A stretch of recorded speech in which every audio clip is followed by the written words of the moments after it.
Hello, everyone. It's Jann Arden. This is the Jann Arden Podcast. I'm with Caitlin Green, Sarah Burke. As always, they are in their Toronto homes. Caitlin, if you have not noticed, in the YouTube is a lovely brick background. Mm-hmm. Sarah has got various posters from different groups and whatnot. And our special guest today, Dan Riskin, who is... I'm for one thing, I'm going to have you do your own bio, but your backdrop is a bunch of books. There's a bat. Some vinyl. Do I see vinyl? No vinyl. Those are books. There's a coffee mug. You've got a lovely, I'm going to say a light sage moss green dress shirt.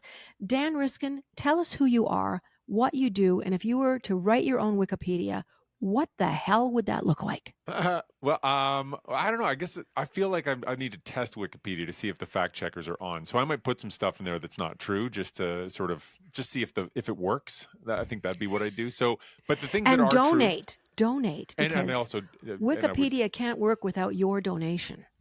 All right. So okay, first I'll donate to Wikipedia, and then what I would write. $1. Don't they want $3? Isn't that what they say? I donate to them, and it's usually like $5 for me. You give $5, but at $5 Canadian, that's like $3 that's US. True. So it's really the same. Yeah. Because I make all my donations in US dollars. Oh, of course. So no, I'm a scientist and I'm a science journalist, and my claim to fame is that I have a PhD in bats, and that's why I have a picture of a bat behind me, and that's why some of those books behind me are bat biology textbooks. And I explore the world of science and what makes it fun and interesting, and I share that as widely as I can with as many people as I can through podcast appearances, through TV appearances, and now I've got this newsletter that I'm all excited about called The Bat Signal, which people can sign up. It's Let's start there. Let's start right there. That seems like the obvious entry point. The Bat Signal, a brand new newsletter. Tell us about how did it come to be, and what can people expect when they sign up? For this bat newsletter. Every week I am looking through literally about 1,000 press releases about God, you're science. Making me tired. Well, it is a little bit tiring, frankly, but it's fun because you find these nuggets. It's a little bit like panning for gold. Like there's a lot of dirt and manure and all this other stuff, and sometimes you're like, I don't even get it. Why do I care? And then you find like some beautiful thing about why we love dogs, or something that just touches your heart, or something about space that makes you understand what's happening in space news differently, or whatever. And you find these nuggets. And so I have been, for work, I've been finding these for the press so that I can make these appearances on CTV and on Bell Media Radio and all these places to talk about, these science things. But I'm like finding these nuggets. I'm bringing them to the press. I talk about them when they're in the news. And then I've just sort of been dropping them and letting them go. And so now I've made this newsletter where I take the best of the best. I even whittle it down from what I share with the press to even better ones. And then I share that in a really concise once-a-week newsletter that will make you laugh, will make you sort of go, oh, weird. And it's got a little trivia section. And I just try to make it as fun as possible and just a quick little read that makes you feel like you know a little something that your friends don't know. So it's been really fun to put together, and the response has been really, really great. Now, is there a monetary number attached to this newsletter? There is. This time? The number is 0, and that is true in Canadian dollars now, who and does US that? dollars. Why, so if you want to why? pay your 0 in US or Canadian, we accept both. You don't have to pay anything. It's free newsletter. I think that like what I'm supposed to do is make some kind of a paid version of it. Substack. I know I should, but I just, for me, I really want to share this stuff, and it's really fun to put it out there. And I feel like it's, I don't know, it makes the world a better place, and it gets people excited about science. It's very nice. I just feel like, for now, maybe I'll make money on it later, but for now, it's this thing I do that I don't actually make money on, but it's a passion project. I love that. I think we do need to do things in life that aren't always about making money, although this show is not that place because we have a Patreon. Yeah, I'm looking forward to getting paid a ton and, for this. Yeah. And, we have like 565 members that we try and provide wonderful guests like you. Mm-hmm. And all those kinds of things. Before we move forward, because Caitlin has supplied me with so many cool things that we want to talk to you about today, I want you to tell our listeners one thing about bats that they might not know. Oh. I mean, that is a hard one, right? To pick the one thing.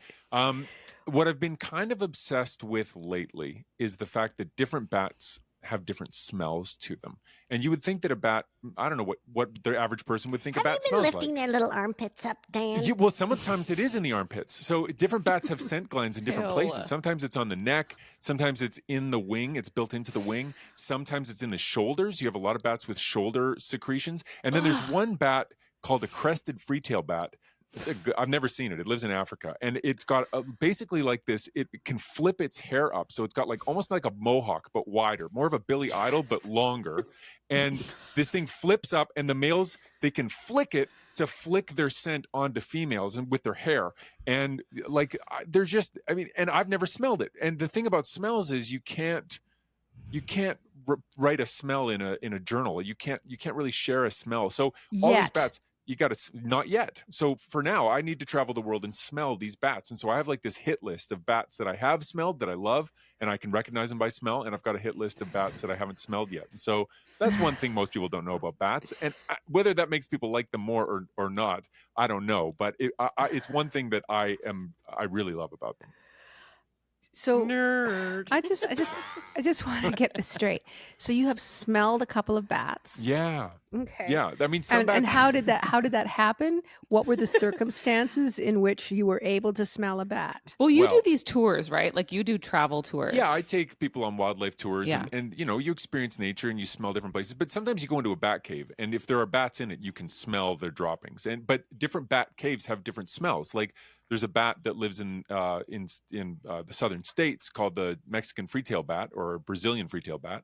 And that bat has a really strong sort of ammonia odor to its droppings. So you can smell it really far away. And often you'll be walking through the countryside in Texas and you're like, there's a cave near here. I can smell it because it's really, really strong. And it's not actually the bats that make that smell. It's the breakdown of their droppings and the way that gets broken down by these beetles that live in their droppings that secrete these smells. So, but anyway, you can recognize what bat is in the cave by the smell. And then if you go to other caves, you can smell other things. But there are these bats called yellow-shouldered bats that live in Belize. And when you catch one of those, if you catch a good, healthy male, he'll have these dark orange patches on his shoulders. They're normally like a lighter yellow, and the females, they're lighter yellow. But in a male, it's dark and orange, and it is a scent gland. And if you're holding that bat, because I'm a biologist and I'm holding the bat for research purposes, how do you not smell the bat? I mean, you have to. It's a scent gland and it's bright orange. You got to get right in there and you got to smell what it smells like. So, I've smelled a couple bats. If you're just joining us, Dan Riskin is our guest. Okay, well, moving on. That's great. That's not the fact that I expected to hear. I thought it would be, why do they sleep upside down and, things like that. Yeah. I mean, that's interesting too. That's the thing is like, there's no boring part, right? And the thing about bats is that nobody's indifferent about bats. Everybody like has an opinion. If a bat enters a room, it's the only thing anybody's talking about. I like Yeah, you them. love bats. I have really good childhood memories of bats. Do you guys have childhood memories of bats? When we used to play badminton when I was a kid. Hard no. As soon as we started playing badminton, Dan, like badly, they come over down our out of little the sky. crappy net that mom and dad bought us at Consumers Distributing. Oh, nice.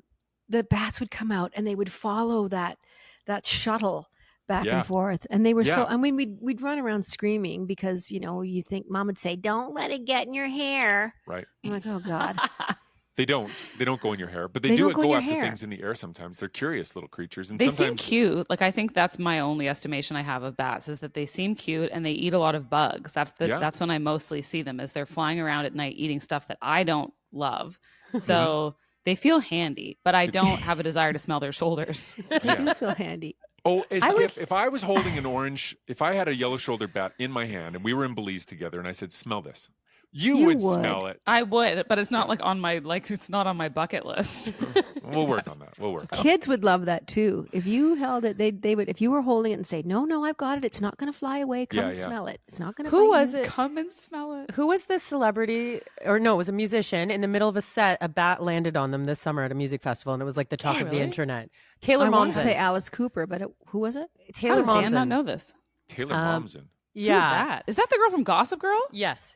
I mean, calling her a musician is a stretch, Where but did okay. this happen and how was I not there? Where was it? Here, I'll get it. Taylor Momsen, bat. So she's the front woman of a band called The Pretty Reckless.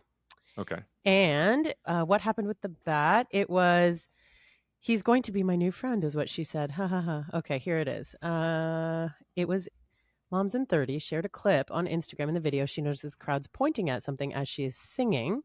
Where was it? That's what I'm trying to find out. You want to know the region, right? Oh, Spain. In Spain. Ooh, a Spanish bat. That's exciting. A murciélago. That's exciting. Wow. There's some good bats there. They've got some big bats that are like carnivorous. Oh, they've got some good stuff there. So a carnivorous bat. I'll have to look it up. That's where I'm drawing the line. And some really? Some of them have wingspans of like 6 feet. Do they not? Yeah, but those are fruit eaters. The big bats, the really big bats with the 6-foot wingspan, those are all frugivores. You're good with those. The carnivorous ones, the biggest carnivorous bat has about a 1 meter wingspan, so about 3 feet. It's called Vampirum spectrum, and it's not really a vampire, but it's got a cool name like a vampire. And Vampirum spectrum it's also called the spectral bat. It lives in Central and South America. I've never seen it. But I've seen pictures, and every time I drool. And it is a big bat that eats smaller bats, sometimes eats birds, sometimes eats reptiles and amphibians. Like, it's a cool animal for sure. This world, Dan. Okay, moving on. I'm trying to move on. You almost did before. I love it. I mean, what I want to talk about now, and this was the second thing on Caitlin's list, was, of course, the visual was an frying egg in a pan. And it basically, the heading was teens using marijuana. I mean, it's causing visible brain injury. So if you're a young person smoking marijuana, we're here to offer you a warning. No, you listen up. But Sarah, you're also not 14 years old. You're 37 and a half. Started at 15. You started using marijuana at 15? Mm-hmm. So talk to us about, we know that marijuana is bad for kids. I mean, any kind of mind-altering drug, I would think, would be terrible for a developing, growing brain. So I'm going to hand it over to you now. What are kids doing? That's exactly it. That's the big difference between a kid's brain and a grown-up's brain, is that the kid's brain is still developing, and it looks like THC specifically interferes with the growth of the brain. And so one of the great silver linings to the decriminalization of marijuana in Canada has been the ability of researchers to do proper work on it and figure out what really the deal is.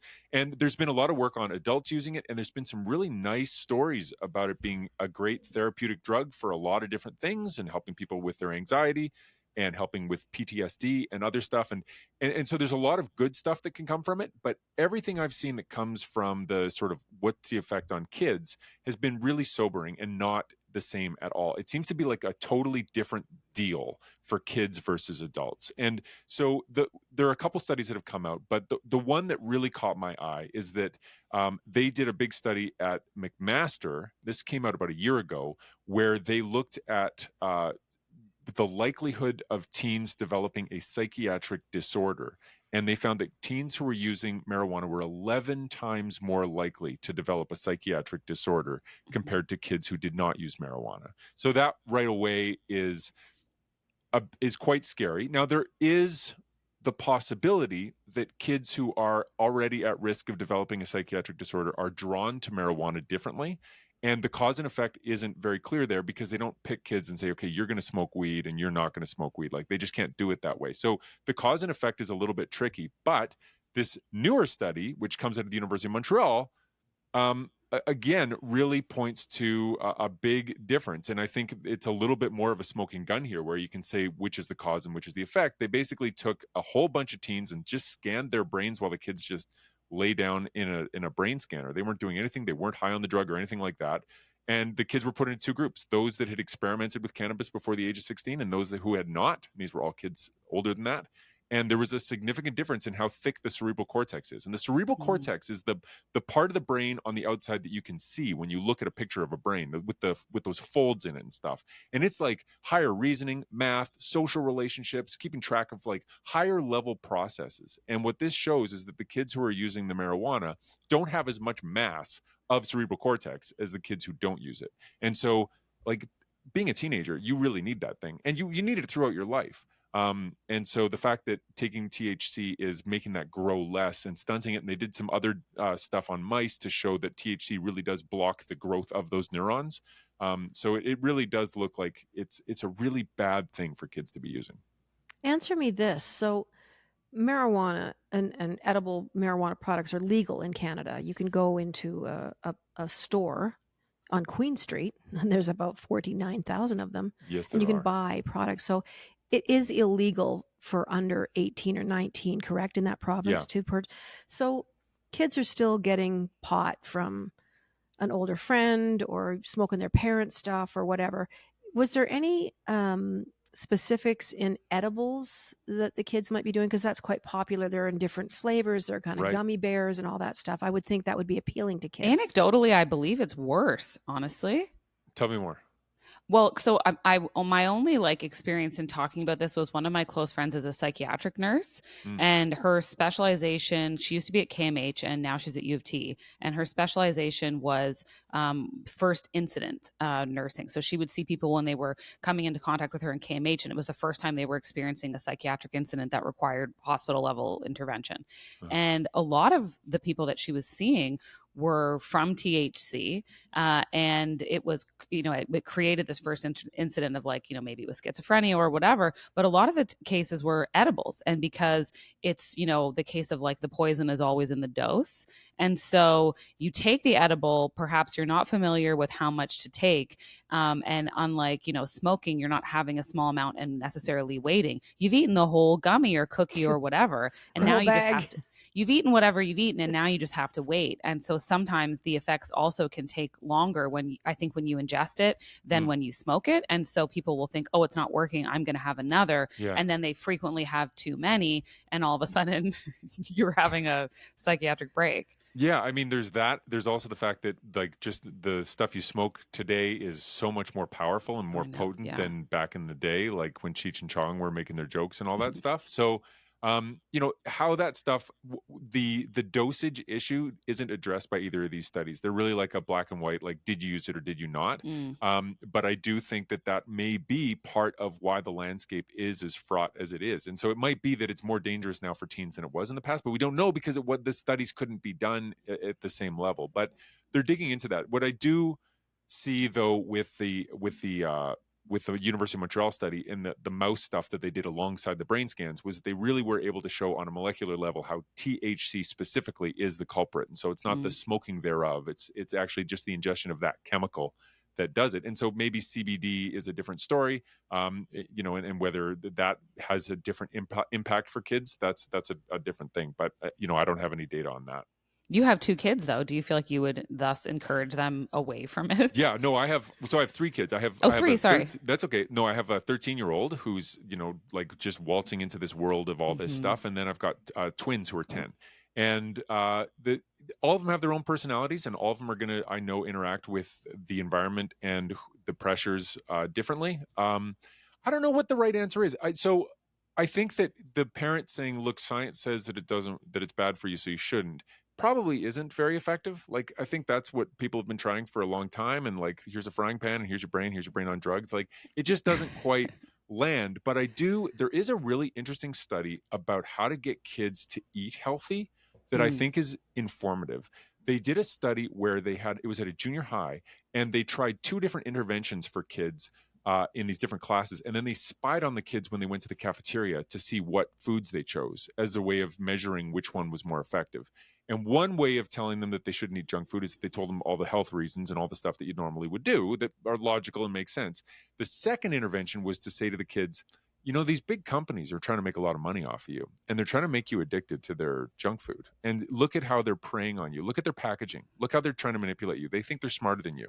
You'd say that to a kid, and they're like, well, they're not going to get me. And then they go out into the cafeteria and they don't choose the Coca-Cola or the other things that have more sugar. They make healthier choices. And so, if you can put it into those kinds, and it's funny because you're saying to the kid, you don't want to be manipulated by Big Pharma, but really you're manipulating the kid. Yeah, exactly. So you just, you have to hope they don't connect those dots. But that's maybe part of the answer. I don't know what the answer is. And of course, nothing's going to be 100%, and every kid is different.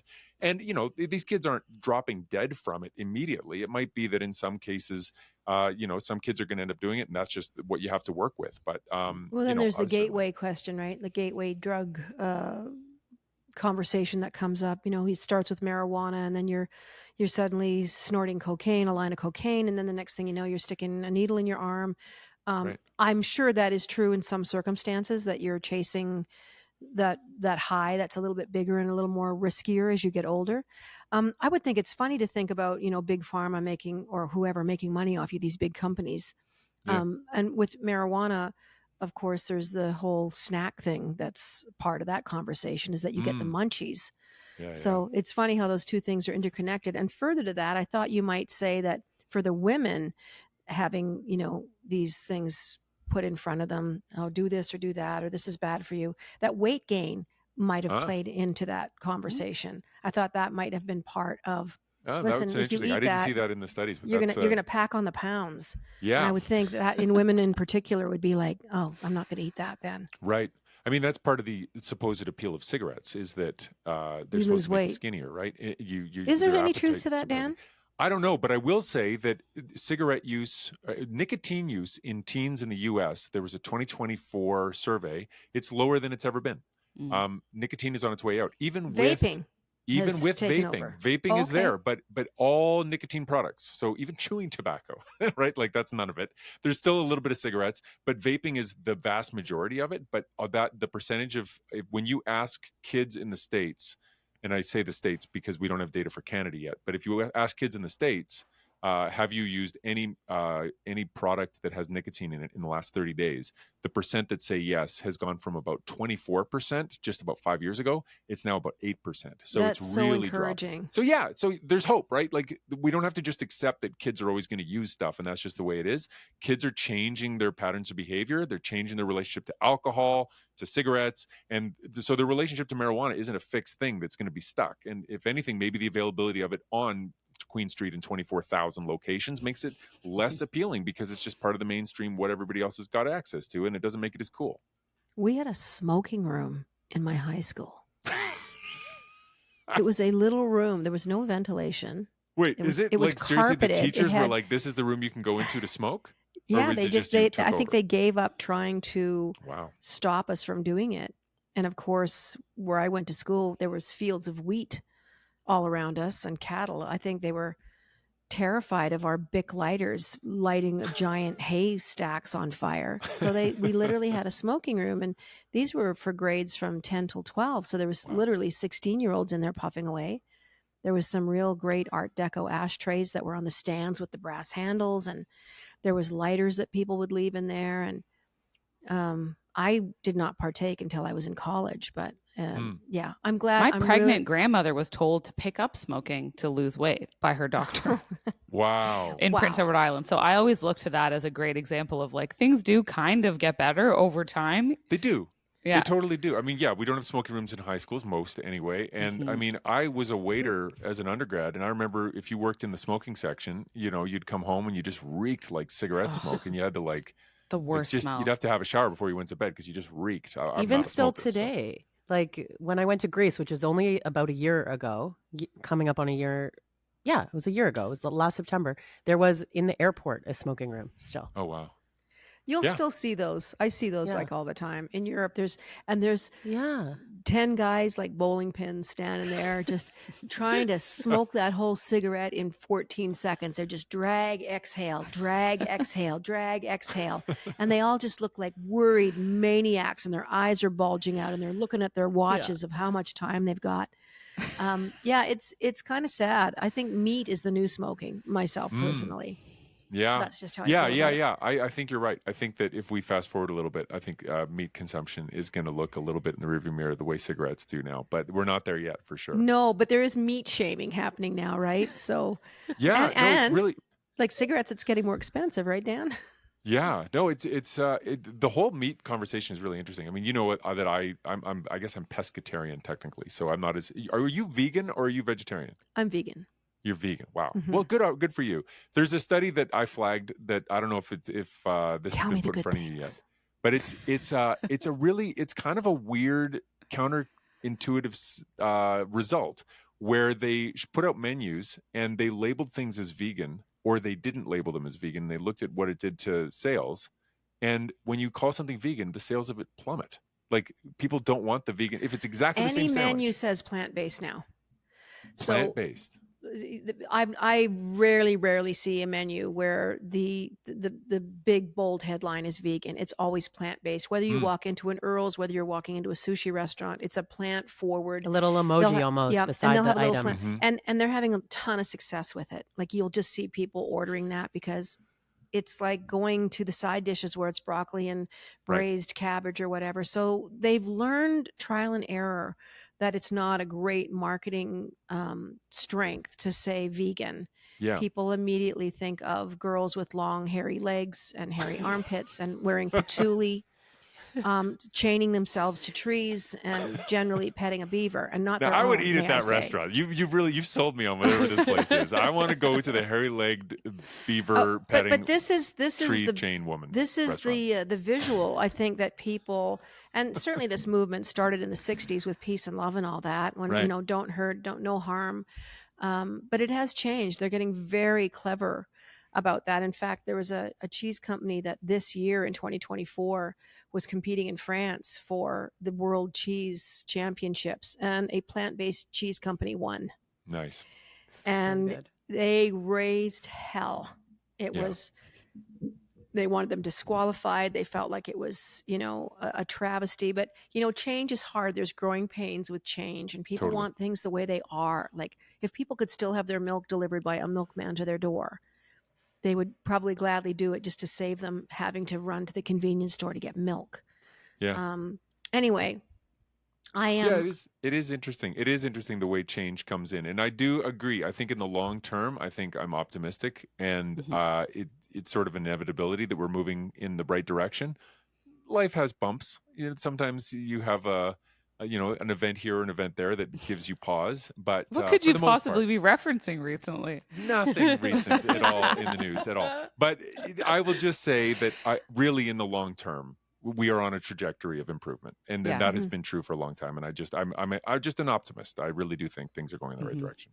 Yeah, and there is going to be 5 steps forward and 3 steps back, and that's just how it is. But if anything, we've all learned as time goes on is that we were built for change. We were built to adapt. I think it's why we are here hundreds of thousands of years later in some shape or form. But it's pretty encouraging just to know how adaptable we are. Yeah. And how much we think we can't do things like, it's just our brains just can't get around problem solving, and then all of a sudden, voila, there you are. You're still standing, you're still getting up in the morning, the sun's still shining, and I love that we're so resilient. I want to talk to you about jet lag. I've been traveling a lot lately. These guys have been traveling. I know Caitlin was, you're not like flying, but you did go to that island last year. You flew quite a ways to Mystique. To Mystique. So that was a did bit of a go there. jaunt. There was little planes involved. Mystique? Or is it Mystique? And you call it to Mystique. Mystique. To Mystique. Where's Mystique? Mystique is sort of close to St. Lucia, I would say. So you can go to St. Lucia or you could go to Barbados and then fly from there to Mystique. So it's very, very beautiful. I forget what the time difference was. Did you guys not talk about the ants in Mystique at one point? I feel like you guys did. Lots of ants, lots of interesting bugs Invasive around. ants or like normal, like what? Tell me about just like very bitey. Like everybody, we would go out a lot, and that's the scientific term, right? Very bitey. It is. Yeah. And so we would go out a lot, like at night, and we had like beach barbecues and all this stuff. And everyone would wake up the next day, and just our shins were covered in these things. So I think it was a combination of little ants that we were warned about, but also sandflies or sand fleas or whatever. And so I think there was that. And then finally, we all got on board with this like local proprietary oil that the locals would rub all over their legs, and it was so effective. And when everyone started using that, it really helped. It was less bitey. But I don't know what the time difference was. Was I don't the oil think like a scented oil, like a lavender or a tea tree? It was citrusy. It was like it reminded me of kind of like lemongrassy, and it was really nice and very moisturizing. I was like, you guys should sell this. But I don't remember the jet lag being terrible. Also, when your jet lag is intermixed with a hangover, it's hard to decide you're like, what is really doing this right now? So what is jet lag, Dan? And why do our body clocks Why are they so sensitive to that? Like you're on a plane, like you're hiding away. Your body doesn't know where you are. Right. And yet it just nails you. I have a really hard time. I'm just back from the South Pacific, and I'm still struggling on this end. I'm Bit of a 5, 6 mess, days hey? in now. Yeah, I'm waking up at 4 o'clock in the morning. I'm just like, nope, get up.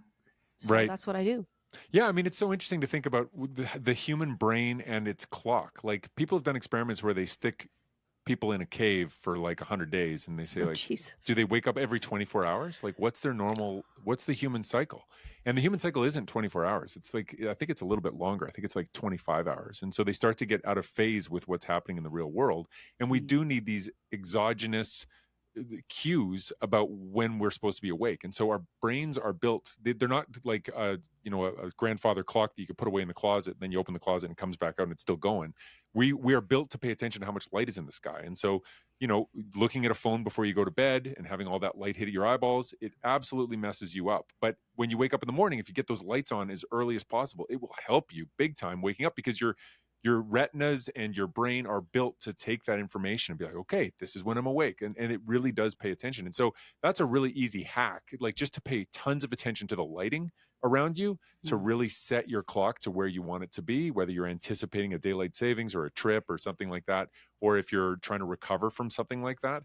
But it is really interesting how hard it is for the brain to recover. And, we didn't evolve with the ability to go as fast across time zones as we now go, right? Like, at some point we domesticated horses, but that's even pretty recent, right? And so maybe you could ride a horse pretty fast if you went due east and then find yourself with a little bit of jet lag going. But of course, there weren't standardized clocks and all this stuff back then. So it's this new problem that we're finding the human brain just really can't handle. And we make matters even worse with daylight savings, where we give everybody jet lag for no flipping reason. Yeah. We're like, hey, everybody, but you just moved over one province. Congratulations. Also, I was thinking I thought about Jann, because Jann, I was like, okay, not only are you dealing with jet lag, but you came back and then they jam us on the clocks. Yeah. Yeah. So jet lag, there are lots of studies that show why that's a problem. And the biggest one, the easiest one to point your finger at, is just the number of car accidents goes up.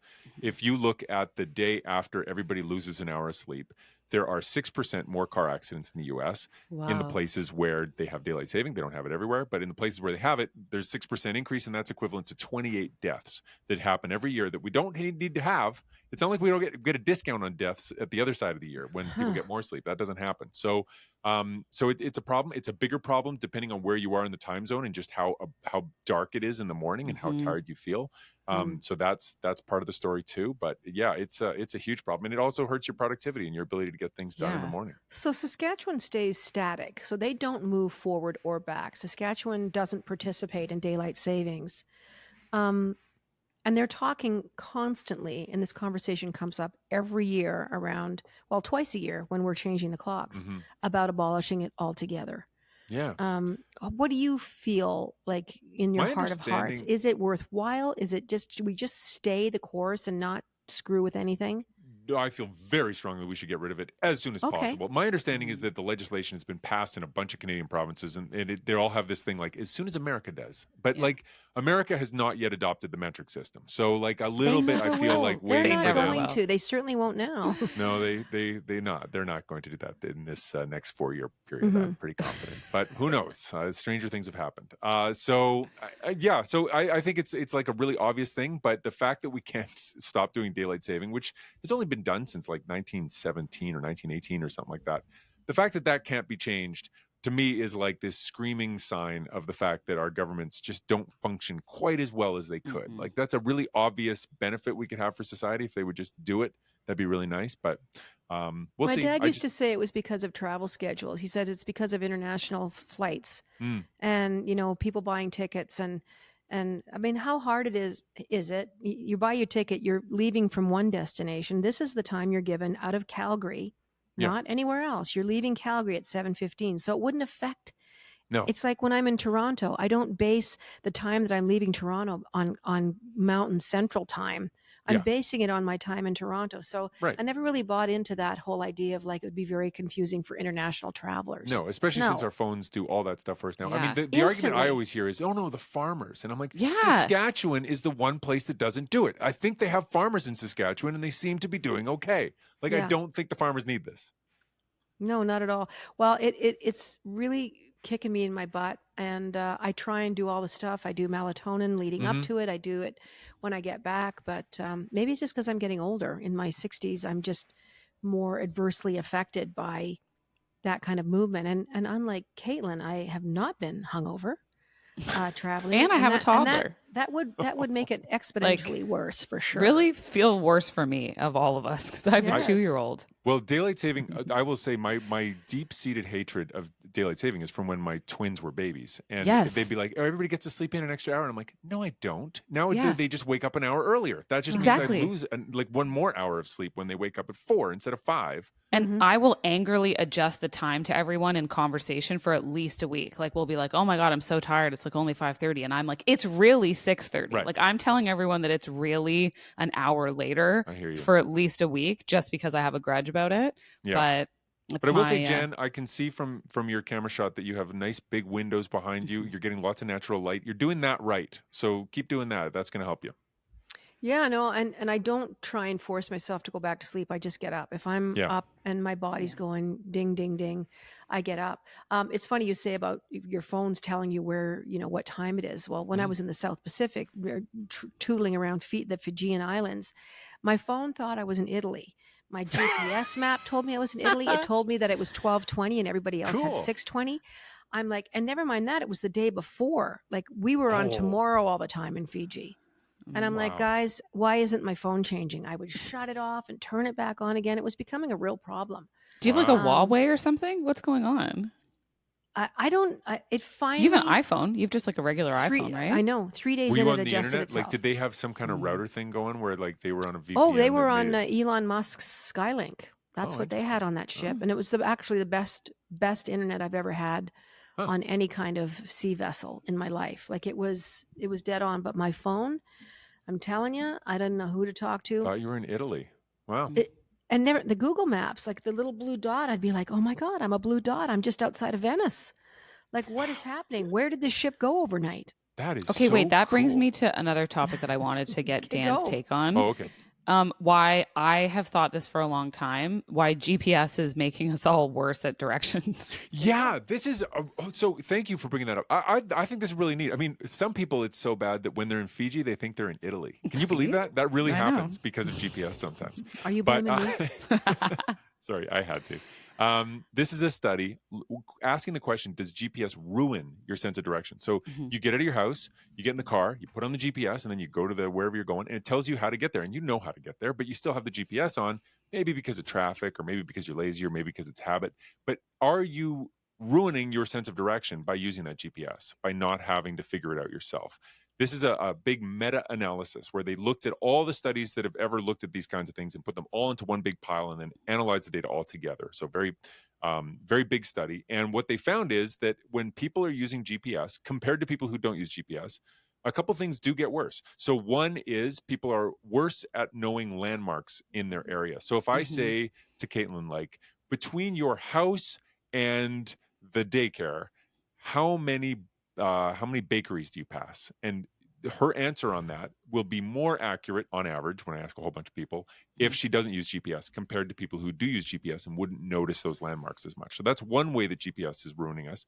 But the second one is just your overall sense of direction. If I say, okay, Sarah, point towards Lake Ontario. Literally in front of me. Can you see it? Yes. Okay, well, that's cheating. So, okay.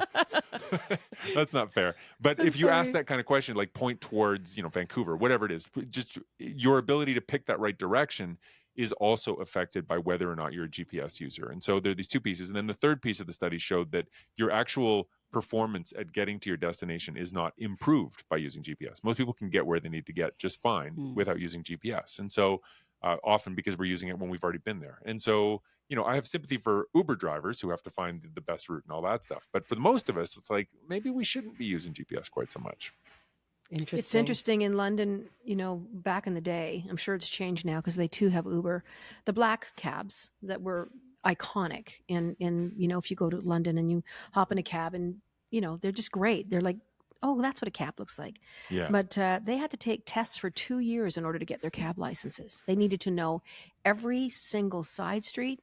It was like the most intensive learning curve for a street map. You can imagine. I mean, London's got 10 million people in in downtown London, but it always blew my mind. And I would talk to drivers, every time I got in the car, I was so curious about that whole thing. So you guys have to, it takes about 2 years. You have to do these testing to get a license to drive these cabs. And now Uber is on the scene. But anytime I've been in a black cab, let's say since like 2021, they've had a GPS running. Sure. So they no longer need to know. Oh, what a shame. I mean, that. it is. But before, it was literally, you would tell them where you were going, and they'd say, "Oh, is that near the St. Patrick's Church? All right, I know where we're going." Yeah, and right off they'd go because it's like you said, they had a landmark. Yeah, there were studies that showed that parts of their brain were hyper-developed. That those cab drivers and the map. I don't remember what part of the brain that is, but I do remember seeing studies on them because they were exceptional. And it's funny because, like, for me as the tourist who might go to London, 3 more times in my life and might get in a cab on half of those occasions. Oh, wouldn't it be nice if they could still do that? But then it's like if you're actually somebody that makes a living driving people around, it's like, oh no, that would be nice for you if I had to spend 2 years memorizing this map. that would be quaint for you instead of just being able to put a GPS on my dashboard. So I can see why it benefits them to have made the switch. Well, but it was previous to so they presumably don't have to any do of that. They just anymore. had to, and obviously you can't be driving people around with a giant fold-out map, Right. kind of drawing your route with a pencil. So There was a The time- Pearlies, the old Pearlies maps. That's what my dad always used. I'm like, Pearlies? oh, I miss those.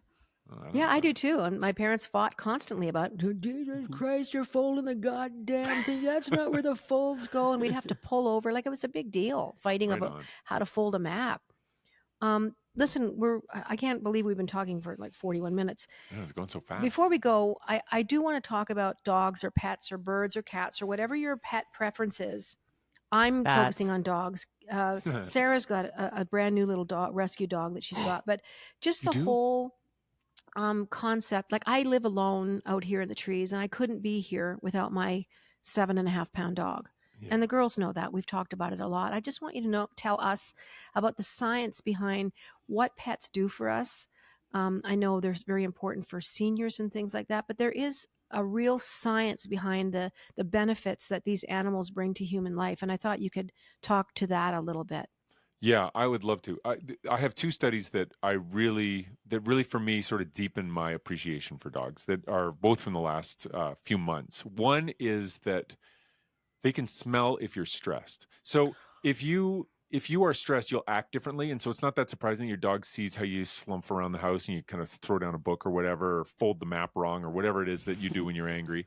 But the fact that they can smell a difference. So this is a behavioral test where they had dogs and they measured how long it took for them to feed on the different bowls. And the only thing that they changed in the experiment was that the dog would smell some cotton that had been in the armpit of a person while either the person relaxed and listened to relaxing music or did a mock job interview where they were asked really hard questions. It was stressful. And so they took the scent that the people secreted into their armpits onto this cotton. They had the dog smell it, and they were able to show that dogs perform differently. And it wasn't their owner. It was a total stranger. And so dogs, their behavior is changed depending on whether they smell the stress smell of a person or not. And that is purely their evolutionary change toward becoming our ultimate companions, right? And so they are so tuned to us to be able to smell that you're feeling stressed today, probably before you even notice it. That's one thing that I've just really, for me, I felt moved by that. I feel so bad for dogs when I hear that. I'm like, it's like they have an abusive partner. They're like walking on eggshells their whole life. Like, what if your general baseline is stress? Would they perform and behave differently? Sarah. When you are so happy and you have this slice of life that comes out, that's exciting. I mean, it would be, I don't know.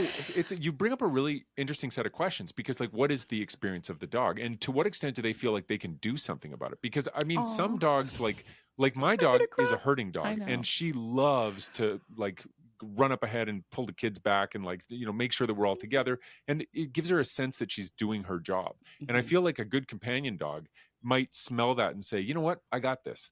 You need me to go and yap at the door so that I can give you an interaction that's going to bring you joy or whatever it is. And so, now Sarah's holding her dog up. Is this the new rescue? This is Stevie. Yeah.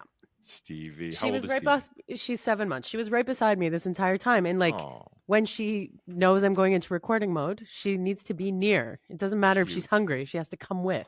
That's so good. I love that Sarah asked, what happens if your baseline is stress? And she's like, not at all personalizing this question. Hypothetically. Does Stevie know how stressed? No, I'm joking. The other study that I wanted to throw Stevie's helping her keep her stress down, though, correct? See? Like there's another side to that. Sorry, yes, go ahead. I didn't mean to we're interrupt. both going to the same place. That second study that I really wanted to hit is that dogs really do lower your stress. And so what they did is they had people do these stressful tasks where they basically had to do a really hard math test where you had to add up numbers and subtract them in your head.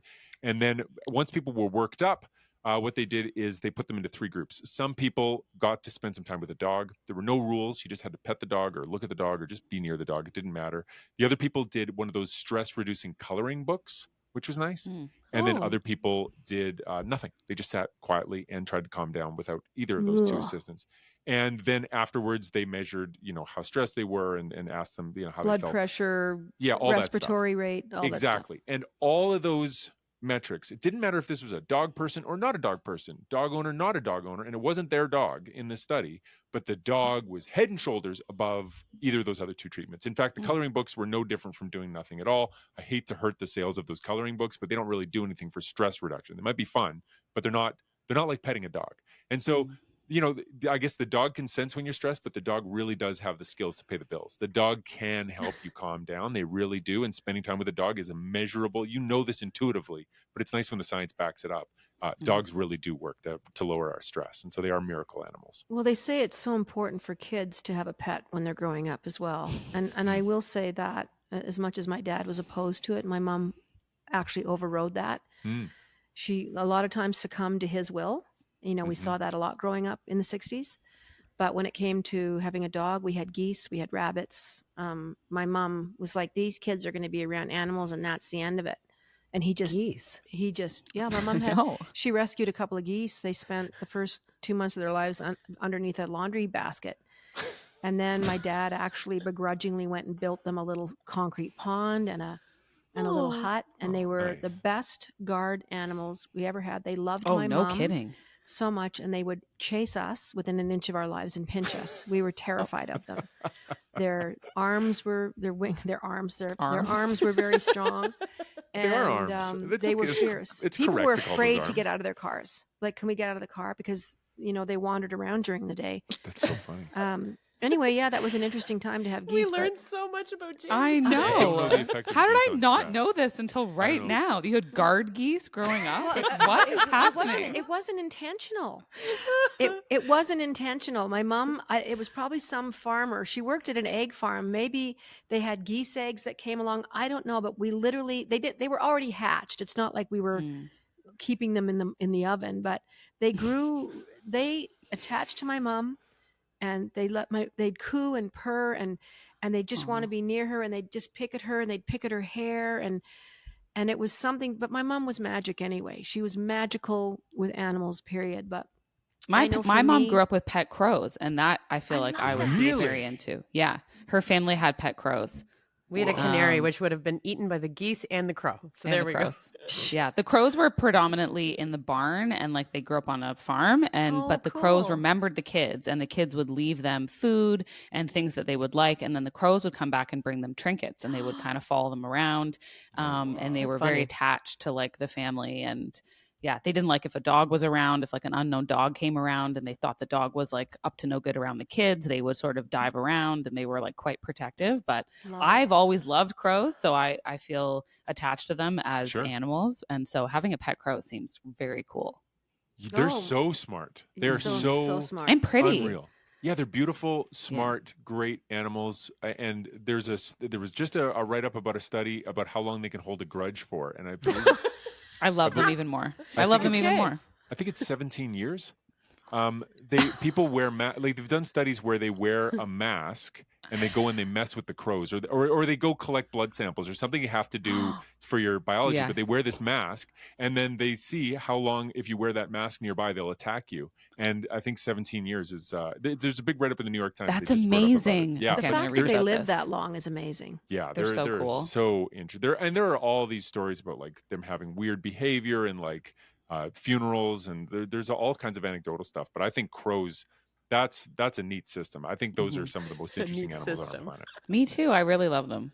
Well, Sarah was saying before you guys hopped on, we were just a little bit early, and I was just asking her how it was going with Stevie, and she was just like, I don't need a boyfriend. I don't need a date. I don't need nothing. I've got my dog.